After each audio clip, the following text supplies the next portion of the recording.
vou passar então a palavra à deputada Maria do Rosário, que é uma das idealizadoras desta audiência e educadora. Também lhe parabenizo, deputada Maria do Rosário, pelo dia de hoje e todos os dias de atuação que a senhora tem nesta casa em defesa da vida. Com a palavra, então, deputada Maria do Rosário. Muito obrigada, prezada colega Érica Cocai, que preside essa sessão. É um prazer muito grande participar desta sessão ao seu lado, sob sua coordenação. Temos a presidenta dessa comissão, deputada Rejane Dias, também um trabalho maravilhoso, acolheu prontamente a sugestão de realização desta audiência, e aos nossos convidados e convidada que participam aqui conosco, com uma importante contribuição, uma reflexão não apenas para nós, que aqui nos encontramos, e para a audiência, que essa audiência pública tem na sociedade brasileira, mas para o registro que a Câmara dos Deputados deve fazer de protesto, de indignação diante dos conceitos que movem o atual governo federal, que são conceitos segregatórios. E, ao mesmo tempo, uma importante contribuição, porque aqui nós estamos, justamente, como disse a deputada Érica e os painelistas que me antecederam, nós estamos no dia da professora, do professor, e é um dia também em que temos a oportunidade, através dessa comissão, de saudar as professoras e professores, os educadores e educadoras que atuam na educação, junto à educação inclusiva, junto às pessoas com deficiência, percebendo o direito à educação como um direito universal. Quero saudar, assim, o senhor Rodrigo Hubner Mendes, o senhor Hugo Porto, que aqui usaram da palavra, o professor Décio Nascimento Guimarães, a professora Andréia Colares e o professor Eri Domingos da Silva. Nesta saudação vai um sentimento. Quando o professor Décio usou da palavra, e também agora, prezado Eri, quando usasse da palavra,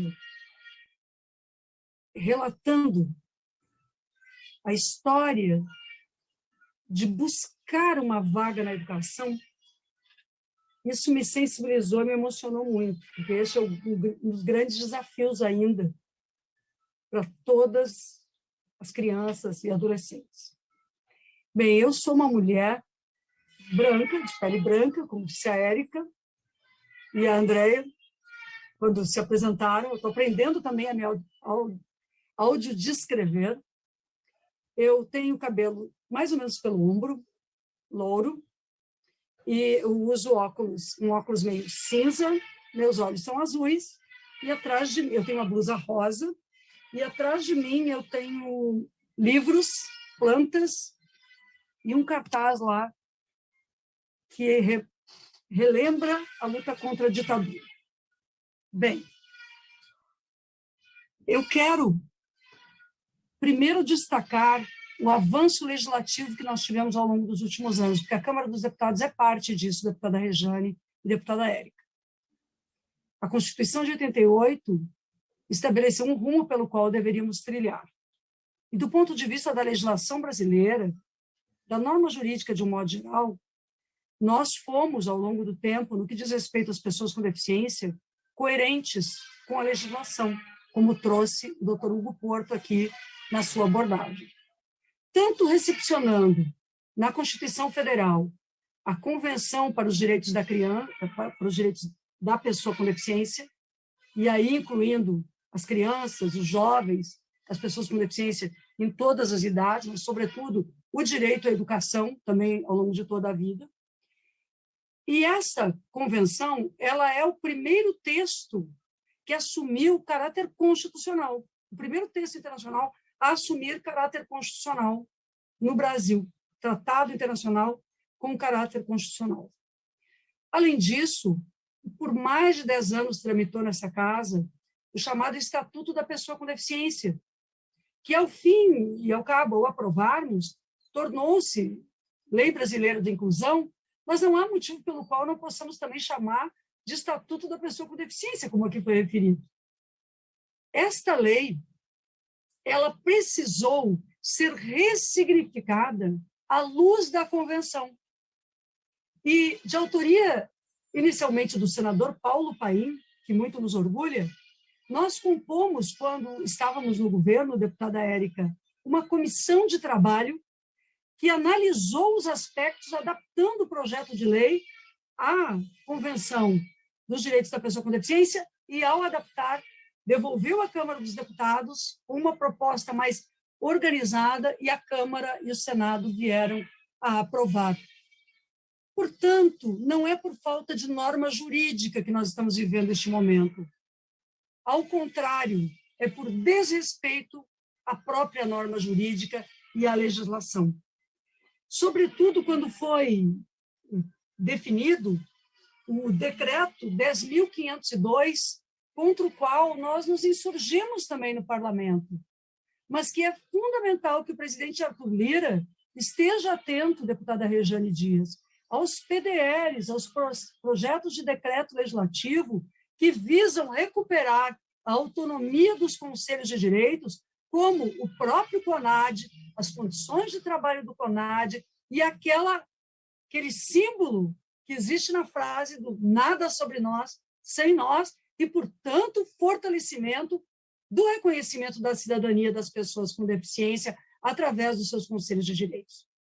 Eu quero referir aqui que há todo, do meu ponto de vista, prezado professor Eri, professor Décio, prezado doutor Hugo, doutora Andréia, o que nós temos aqui, professor Rodrigo, é um conjunto de ações coerentes, como eu anotei esta palavra dita por vocês, um conjunto coerente de desmonte do direito à educação para as pessoas com deficiência no Brasil.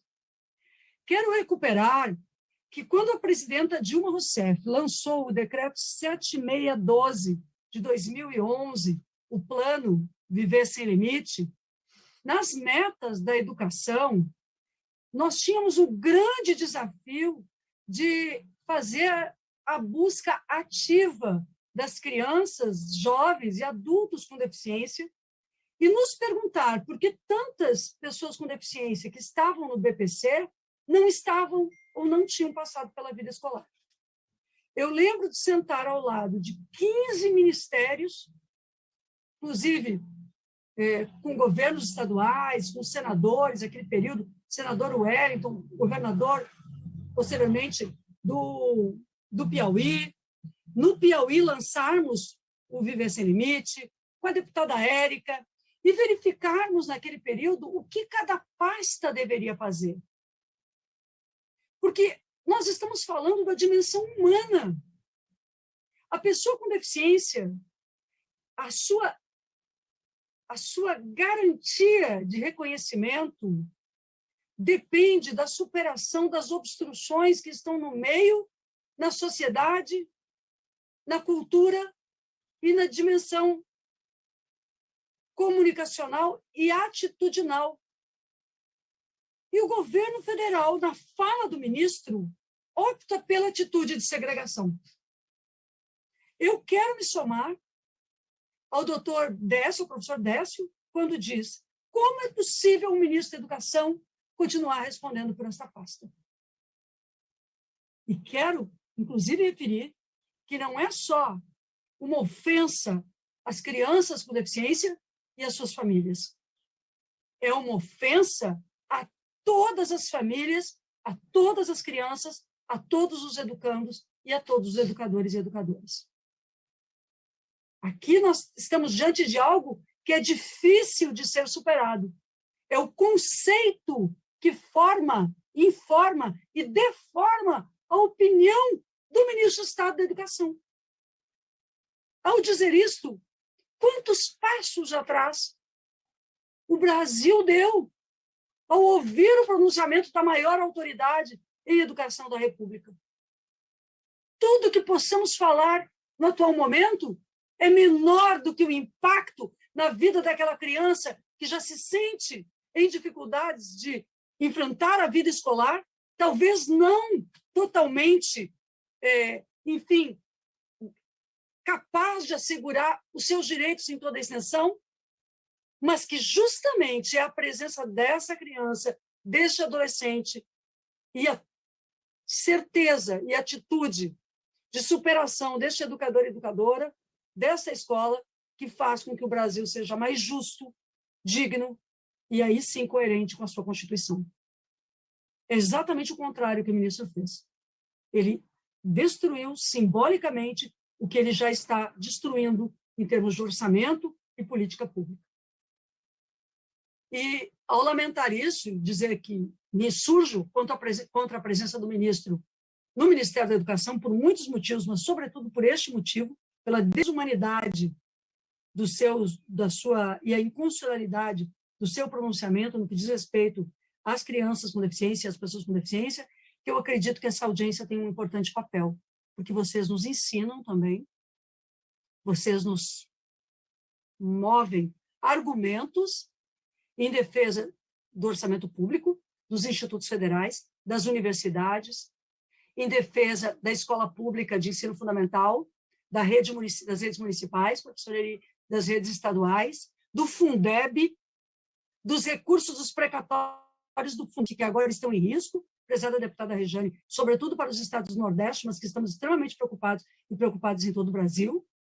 Então, eu concluo agradecendo e dizendo que essa audiência está sendo de grande aprendizagem e ela muito nos instrumentaliza, nos orienta para nos posicionarmos onde quer que estejamos pelos direitos humanos, pelos direitos humanos, como reconhecimento de que a educação no Brasil, como direito humano, ela é universal e não está escrito na Constituição que ela é educação para alguns.